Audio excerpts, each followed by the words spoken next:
I find that when it comes to all the parables of Christ, whether we're talking about, for example, the parable of the weeds and the wheat, the parable of the sower, and so on and so forth, all of them have sort of an all or nothing quality. So when you talk about any parable in Jesus' repertoire, either you do the whole thing or you don't. And I would suggest that particular principle applies, especially when it comes to this parable. Gospel of Luke, chapter 15, the parable of the Prodigal Son, arguably the most iconic and famous of Jesus' parables. So given all that, I want to walk you through the whole thing, kind of like step by step and kind of line by line. So right off the hop, what you hear is that there's a father who has two sons. The younger son, of course, is the prodigal son. And the younger son goes out to his father, "Give me the share of the property owed unto me. Give me the share of the property owed unto me." Basically what he's saying to his father is like, look, I wish you were dead. When do you typically get the share of the property owed to you? When do you typically get the inheritance? You typically get the inheritance when your parents have died. So again, what he's saying to his father is, I wish you were dead. I don't care about you. I don't care about our relationship. All I care about is money and cash and property. So let's just skip all that stuff about relationship and get straight to the part where you die and you give me stuff. The younger son is articulating this unspoken fantasy in the hearts of many Christians, not just today, but throughout history. What if God didn't exist? Sometimes, many times, the Christian life is hard. And in those moments, sometimes we can look at our non-Christian brethren with a certain envy. Gosh, I wish I was that person. I wish God didn't exist. Then I could not have to worry about moral responsibility, right and wrong, true or false. I could just do whatever I want without worrying about things that Christians worry about. Being holy, sanctifying my work, being a saint. Wouldn't that be wonderful?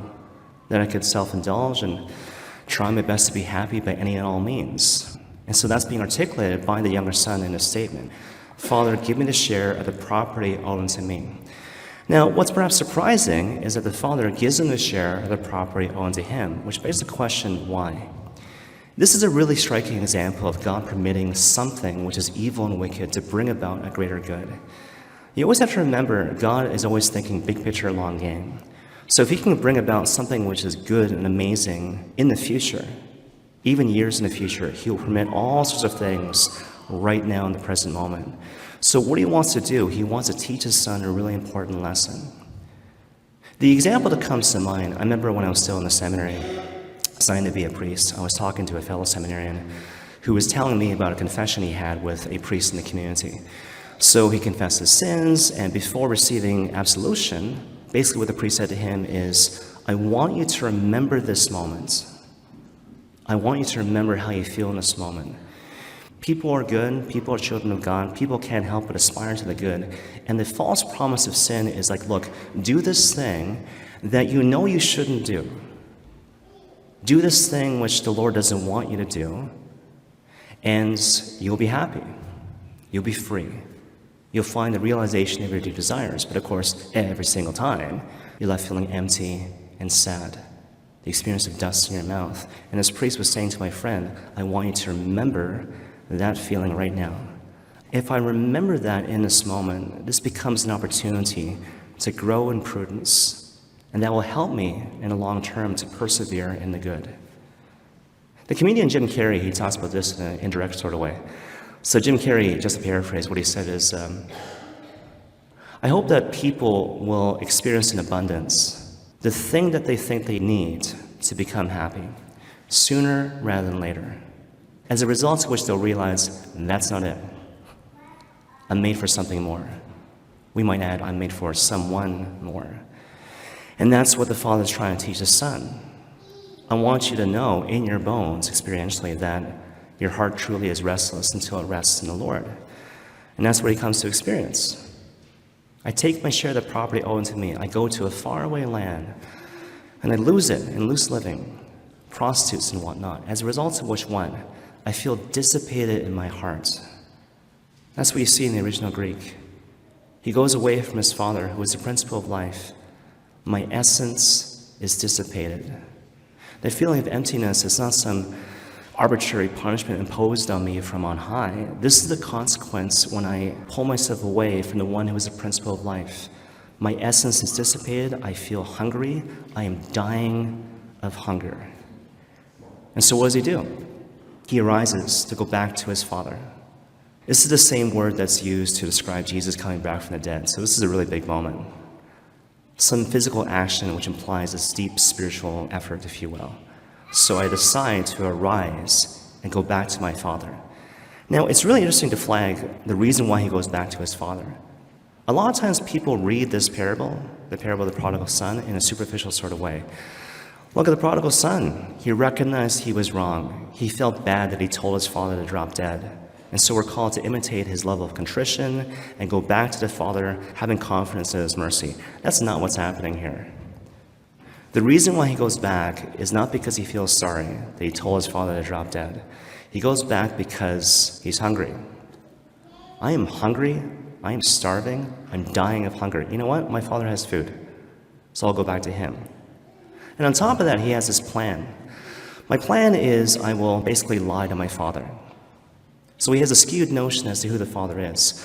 My father is an idiot, so he'll buy this plan. He'll buy this lie. But on top of that, my father is one who is basically an ogre. His love must be earned, his anger must be appeased. So what you hear in the gospel is, look, I'll say to my father, I have sinned before heaven and before you. I'm no longer worthy to be called your son. Treat me like one of your hired hands. Treat me like a slave. So basically, I'll debase myself in front of my father, and maybe he'll have mercy on me and give me a sandwich. Kids do this all the time with their parents. I'm so sorry. Don't be mad. Adults do this sometimes in confession. I'll play up the fact that I'm heavily steeped in shame and self-hatred, and maybe the priest won't come down hard on me. I'm sure you have no idea what I'm talking about. We've all done it. Happens all the time. Based on a skewed notion of who the Father is. When you think about contrition, perfect contrition is, I'm sorry simply because God is good and deserving of all my love. That's perfect contrition. Imperfect contrition is, I'm sorry for any other reason. So let's say, for example, I go to confession and I'm sorry for my sins because I feel bad, or I'm worried about going to hell, or whatever, fill in the blank. The beauty of confession is that in that moment, even though you might have any manner of imperfect contrition, it's fine. It's good enough. Not only are your sins forgiven by the blood of Christ, the sacrament makes up for your imperfect contrition. The Lord doesn't really care in a certain sense why you come back. All he cares about is that you come back. And so you see this in the heart of the Father. While the Son is still far off, he sees him and he runs to him, which implies he's looking out that window. I'm waiting and I'm wishing and I'm wanting. Maybe today, the Son begins to come back. If I see him even far away, I will run to him with passion and vigor and love. And that's the situation here. Now, in terms of a historical background point, rich men at the time of Christ, they didn't fetch people themselves. They would send a delegate, go get my son. Also, rich men at the time of Christ, they didn't run. They were seen as being beneath them. So here's this guy, he's rich and he's running. I don't care how I look, I just want to run to my son. So basically, just think it through. The father is a rich guy. He's living in a town, he's living in a village, and he has two sons. And the younger son takes his share of the property owing to him. All this money, all this cash, taken out of the local economy. Obviously, it has a consequence in terms of that town or village. It speaks to the public consequence of sin. We often think sin is merely private. I do this thing, it has no effect on other people. Sin always has a public consequence, and that's what these people feel. So this guy has taken all this cash, all this money out of the local economy, so maybe it affects our jobs, our livelihoods, and so we're upset. And then we hear, Junior is coming back. Goody goody. So they form this thing called the gauntlet. Two lines of people. They have weapons. So the invitation is like, okay, go ahead. You go to your father's house, but you have to run the gauntlet. You have to run between these two lines of people who hate you, who want to punish you, maybe even worse. And the father knows this. And so he runs to his son. It's very important I get there first. You will not hurt my son. And it gives this whole meaning to the embrace. I'm happy to see you, but I'm also protecting you from these people who want the worst for you. So if you want to hurt my son, you gotta hurt me first. That's the heart of the Father. Now the son is a moron. He doesn't see any of this stuff. So he's like, Father, I've sinned before heaven, before you. It's just gross. I'm no longer worthy to be called your son. And the next line is supposed to be, treat me like one of your hired hands. Therefore, treat me like a slave. But he doesn't say that. And the reason why is because the Father cuts him off. I will not allow you to say that line. It pains my heart for you to even talk about you being a slave. You're not a slave. You're my son. And I prove that by giving you all this stuff. A robe of the finest quality, family ring, sandals for your feet. The idea is that if you're a slave about to work in the field to do your penance, you're not going to dress like that. So, no lag time. No time wasted in shame or self-pity or self-hatred. Immediately right now, you are restored to full sonship. And my heart's bursting out of my chest. I'm so happy, I'm so overjoyed. I command everyone to have a party. We're going to kill the fatted calf. It's like that bottle of wine we've been saving, we're going to break it open right now. And this party is marked by feasting and dancing and drinking. And of course, now the elder son comes in the scene. It's interesting.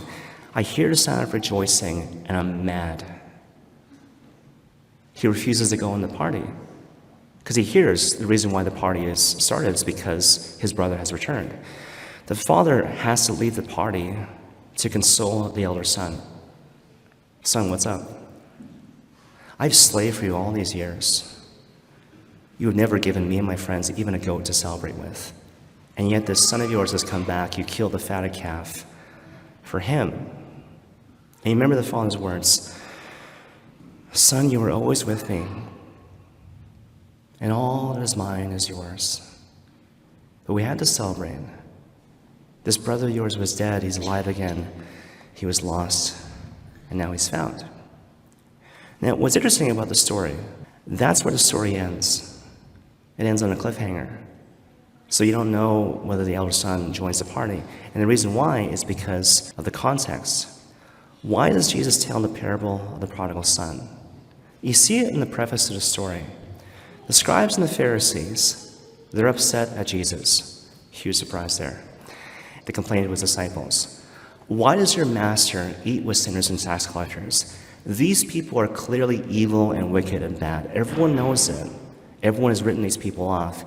Why is he spending any sort of time with them? He should hang out with us. We're the good people. And so in response to this, Jesus tells the parable of the prodigal son, where the elder son is representative of the scribes and the Pharisees. So how the story ends depends on how people like the scribes and the Pharisees respond to the telling of this story. So obviously it begs the question, what's wrong with the heart of the elder son? Perhaps we might kind of frame it like this. What is my notion of the Christian life? I gotta follow these stupid rules, which seem arbitrary. They make my life inconvenient and a bit of a burden. And sometimes I look at my neighbor, who's not Christian, perhaps isn't anything, and I look at that person with a certain kind of envy. Sometimes, many times, I wish I was that person. But I persevere in terms of doing this thing because one day I'll get a pot of gold or a calf. Without even expressing it, that's what a lot of people think. So, what's the alternative? The whole point of the Christian life is to share in God's blessed life. The rich young man, we've talked about this before, but I want to make sure you get this, right? I say my prayers, I worship, I try my best to be a good person, and yet something seems to be missing. Two responses. Follow the commandments. An important starting point is to avoid egregious violations of love. You follow the commandments, that's taken care of. But if you want to be perfect, if you want to be truly happy, you got to follow the Lord. Give me everything, hold back nothing. Let's go on this great adventure all the way right now. And when you do that, you come to share in God's blessed life, even beginning right now. And then you have passion, and then you have joy, because you're sharing in the path of love. And as your life progresses, you deepen in that particular groove until you see the Lord face to face. A really important test that you find in the context of the gospel, which helps you to see where you're at with regards to this, what's your response when you find people who are living in the space of the younger son in the parable of the prodigal son? So let's say, for example, you encounter someone and they're selfish and they're petty and they're mean, and maybe they don't respect God. Maybe they don't even respect you. And yet, in spite of this, they're making incremental gains back to God. Maybe it's for selfish reasons. Maybe it's some variation of less than perfect contrition. What's my response supposed to be to a person living like that? What's my response supposed to be to someone who's living in that spiritual space? It's supposed to be enormous joy. Full stop, no qualification. So much joy is bursting in my heart, I invite the entire Christian community to celebrate with me, along with all the angels and saints. The example that comes to mind is a contemporary example. I saw this clip on YouTube, and it was Jordan Peterson. He was talking about how he gave a lecture, and then in the aftermath of the lecture, this young man came up to him, and he was talking about this feud he had had with his father over a long period of time. So basically, just to paraphrase, this young man said, look, I've been estranged from my father for however many years, 10 years, 15 years. And the other day, I decided to call my father. And he didn't even continue with the story. So he didn't know what the outcome of that conversation was. And Jordan Peterson said, when he said that, I was like, fantastic. That's so great. That's so wonderful, you know? Like, never mind what happens next. Like, you just doing that is huge. And can we just stop and celebrate that? That's what the gospel is talking about here. The younger son is light years from the person that he's meant to be, but it doesn't matter. What's the heart of the Father? I accept you as you are, even as I call you to be something more. St. Faustina Kowalska, right? The saint of divine mercy. The greatest glory we can give God the Father is to have recourse to his mercy. And what does that look like? The return of the prodigal son.